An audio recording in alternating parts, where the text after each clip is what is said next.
पूजनीय संत समाज देवी और देवता सुने समझे विचार करे और अपना कल्याण करे। दादा भाई बाप के लखो चरणन होई है बंदा। दादा भाई बाप के लखो चरणन होई हो बंदा। अब की पुरिया जो निर्वारे सोजन सदा अनंता।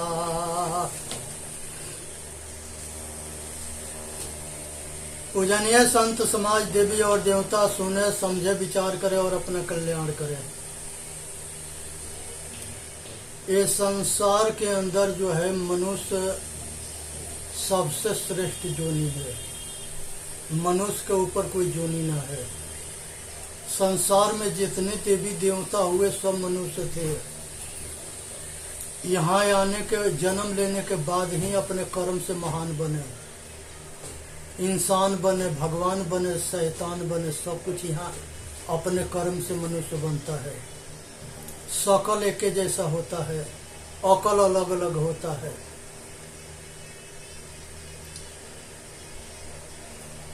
जहाँ राम तहाँ काम नहीं, जहाँ काम तहाँ राम। और रवि रजनी हो तो नहीं, एक जी में एक ठाम। भैया जब सूरज उदय होता है तो अंधेरा के नाश कर देता है, तब उजाला होता है और प्रकाश ही प्रकाश होता है।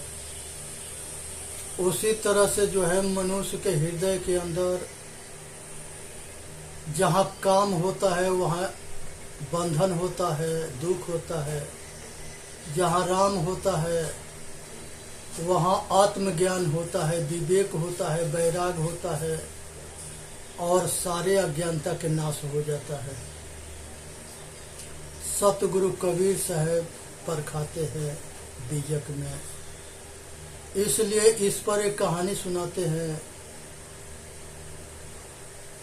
कि पांचों पांडवा जो है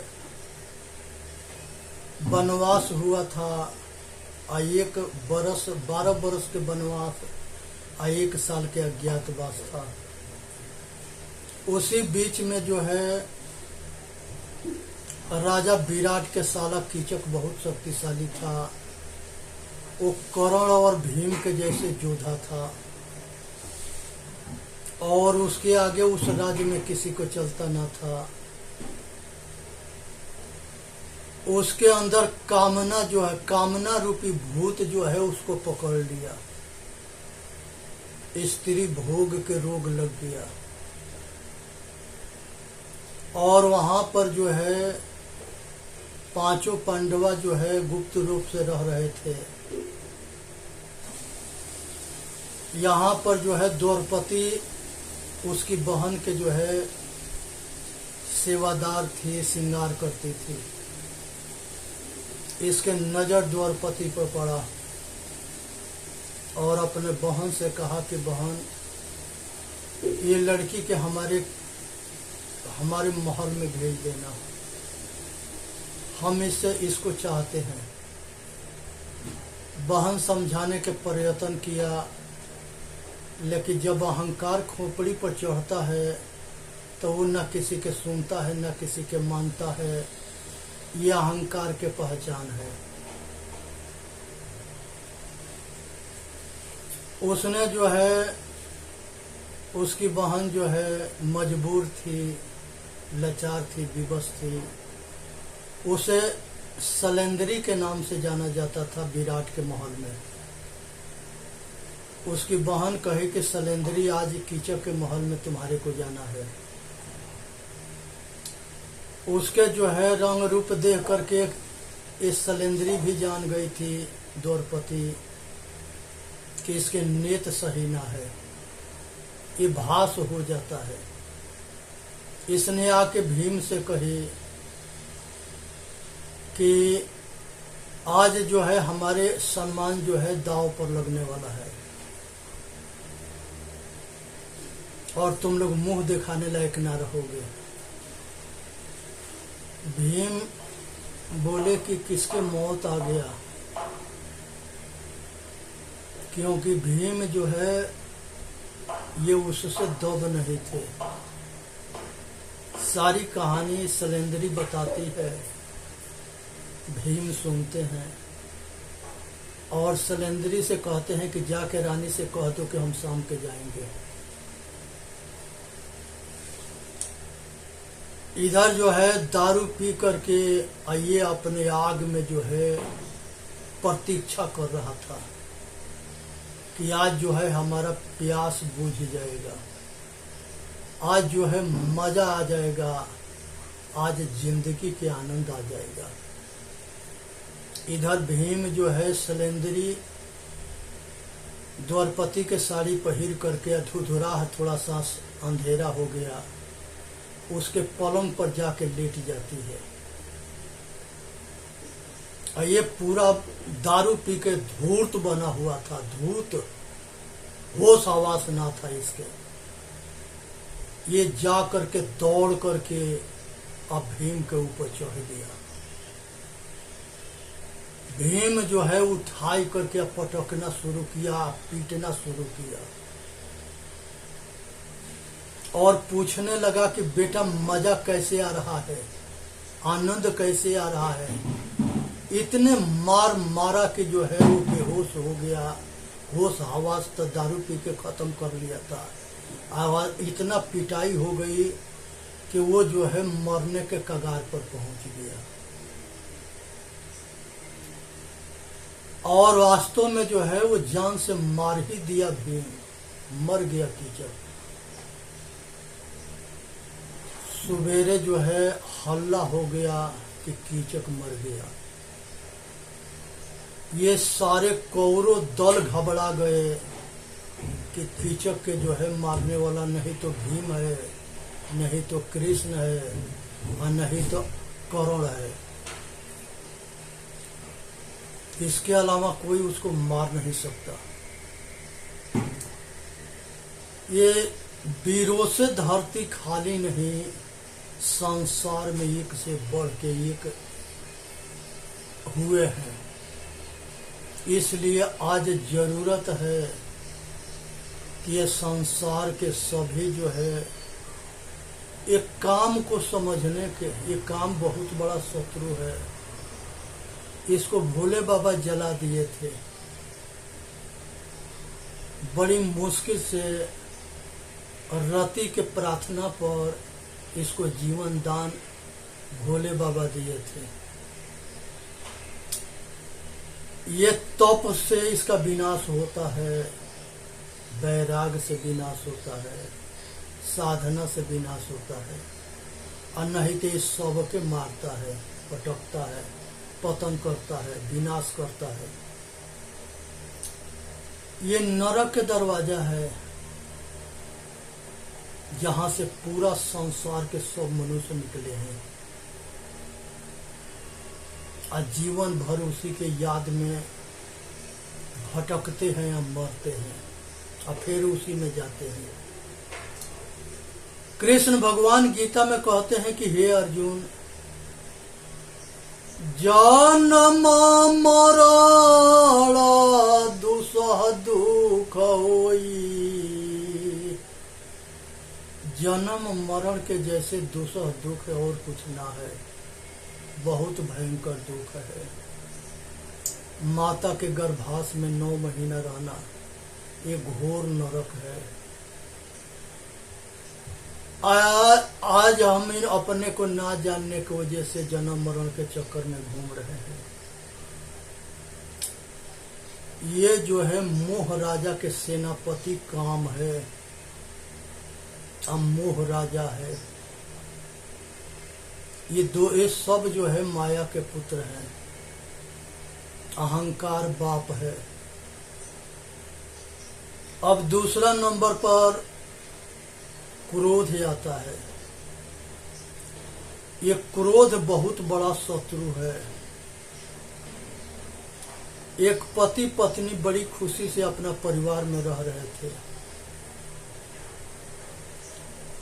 उसके जो है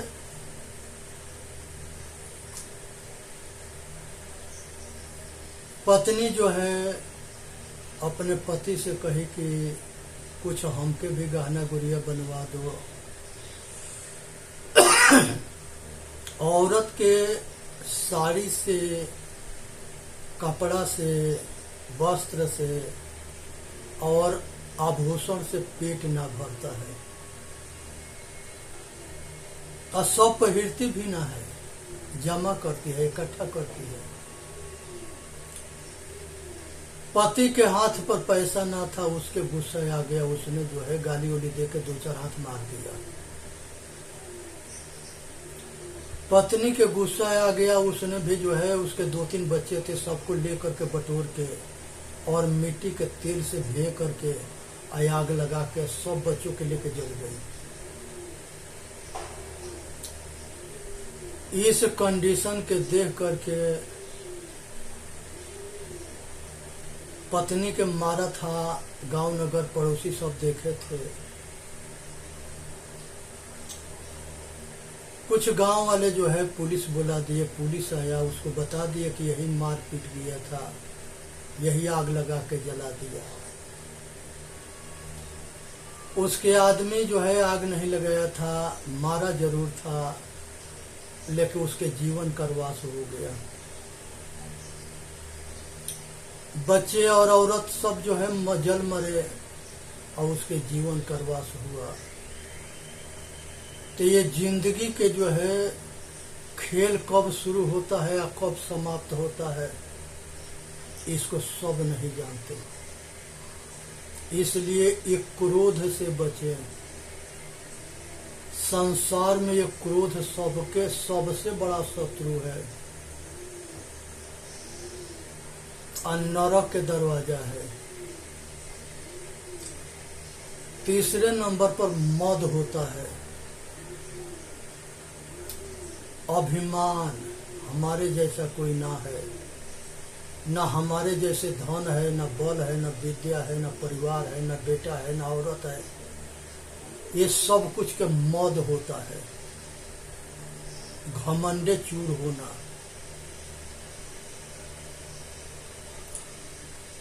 एक समय था कि भीम के जो है मद सवार था खोपड़ी पर कि हम जो है जो चाहेंगे वही कर देंगे।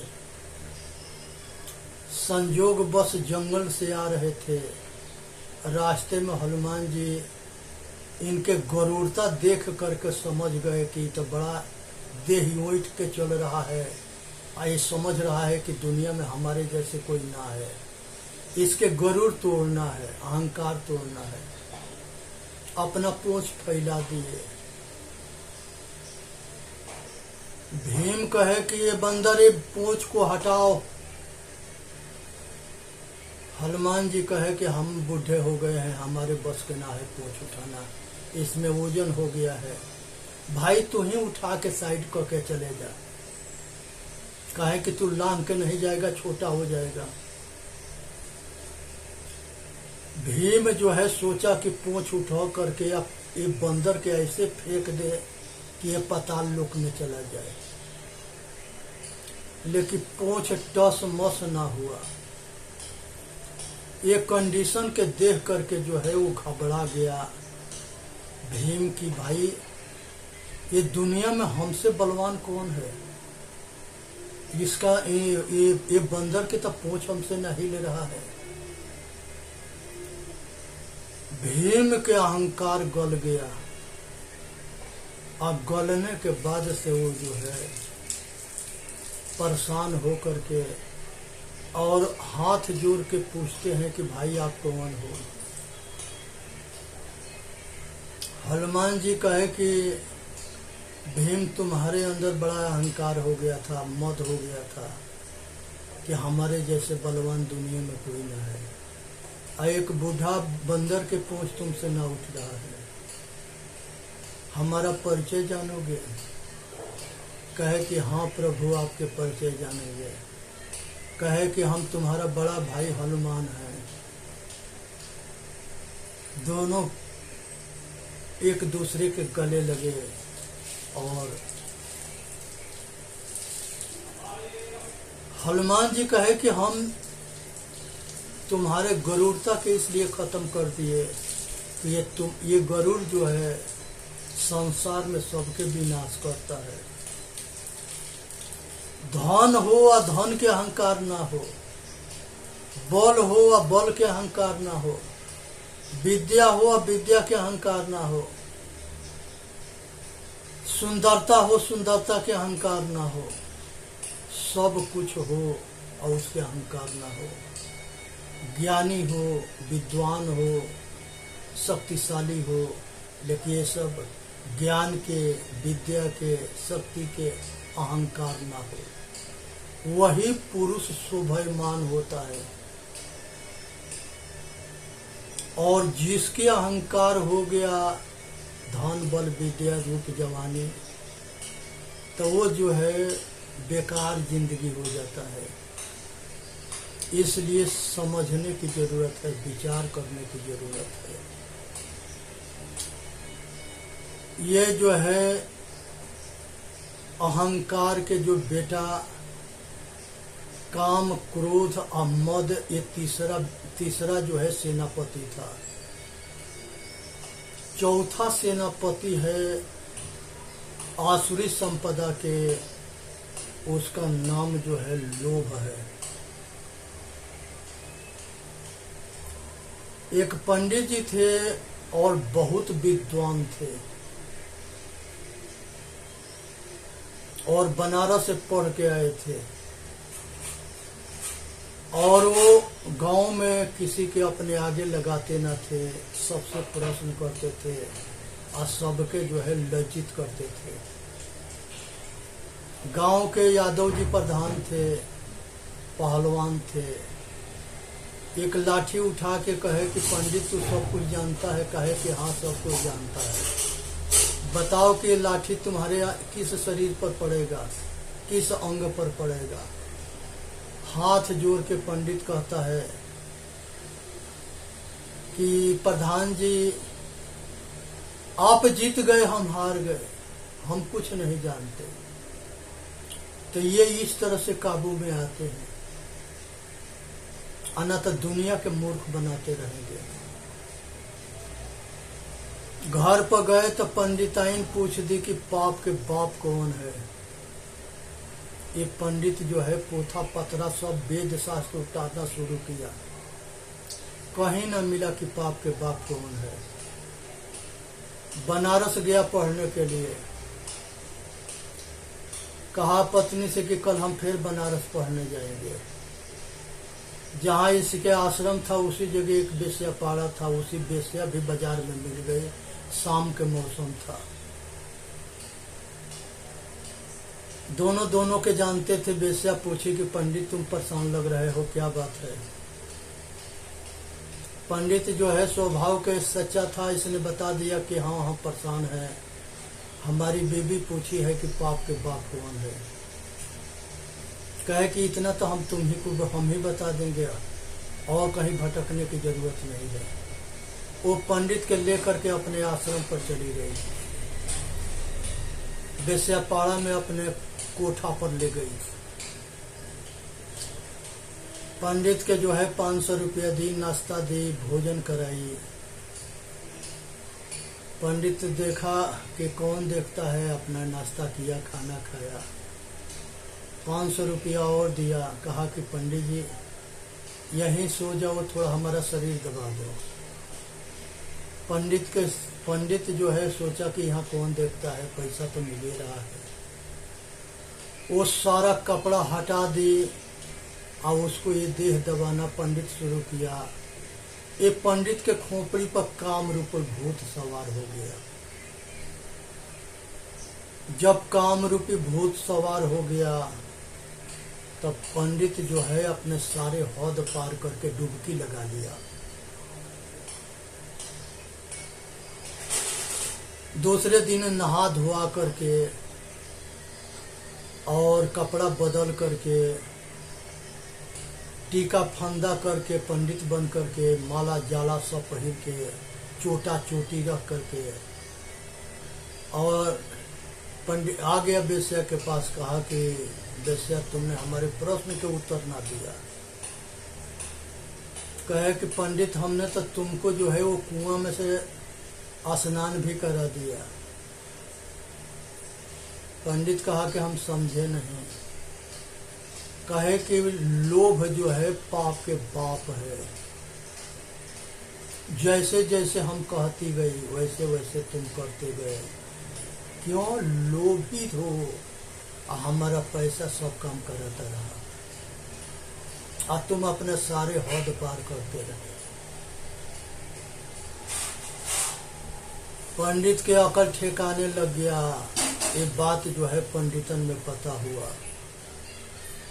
पंडित के उस सभी पंडित ने समाज जो है उसको छांट दिए। अपने सभा से पंडित समाज से उसको निकाल दिए।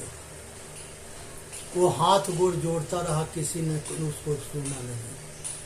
और परखंड वेदांत वेद शास्त्र के विद्वान था। और वो वेश्या जो है मुसलमानी थी, उससे वो शादी कर लेता है और वो अपना उसी के संगे रहना शुरू करता है। और ये देश गुलाम था उसी समय। ये सब ग्रंथ में यही पंडित मिलावटबाजी किया था। इतिहास को इतिहास नहीं रहने दिया, वेद के वेद ना रहने दिया, शास्त्र के शास्त्र ना रहने दिया। क्योंकि उल्टा सीधा दोनों वो जानता था और सब के नाश कर दिया। आज हिंदू समाज आपस में लड़ता है, मरता है। क्यों लड़ता मरता है? ये मिलावटबाजी को समझने के लिए कोई तैयार ना है। यहाँ लिखा है, वहाँ लिखा है। बुद्ध भगवान कहते हैं कि कहीं लिखा है, किसी ने कहा है तुम्हारे विचार से असत है तो त्याग दो, असत है मनुष्य के हित में है तो मान लो, और मनुष्य के अहित में है तो मत मानो। तो ये बात को समझने चेतन जीव दुख मुक्त चैनल पर आके अपना कल्याण करे। बोलिए सतगुरुदेव की जय। साहेब बंदगी, साहेब बंदगी, साहेब बंदगी। यहाँ विचार करना है, समझना है और अपना कल्याण करना है। ये संसार में जो है मनुष्य अपने भाग्य के विधाता स्वयं है। ये अपने कर्म से अपना किस्मत लिखता है और अपना कर्म फल से ये इंसान शैतान और भगवान बनता है।